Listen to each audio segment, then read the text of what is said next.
বলছি যে যখন দ্রৌপদী ওখানে বসেছিল, কোথায়?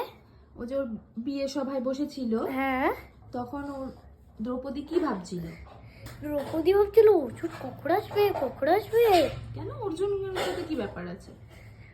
ও কারণ ও একটা মন্দিরে গেছিল, ওই মন্দিরে যখন ও বাড়ি ফিরছিল আস্তে আস্তে দ্রৌপদের কাছে, ওর বাবার কাছে, তখন ও অর্জুনকে দেখতে পেল। আর তখন বললো আমি এর সাথেই বিয়ে করব। ও তাহলে এবার যখন ওই তীর দিয়ে মাছটাকে মারা হচ্ছে তখন দ্রৌপদী কি ভাবছে? তো আর আগে এলো হচ্ছে সব দেবতা, কেউ ওটাকে উঠাতেই তো পারছে না। আচ্ছা। তারপরে এলো কর্ণ, সূর্যদেবের ছেলে।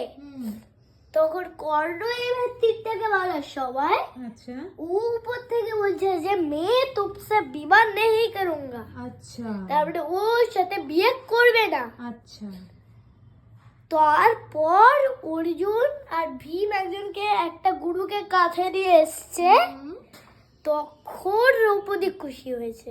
আচ্ছা তারপর অর্জুন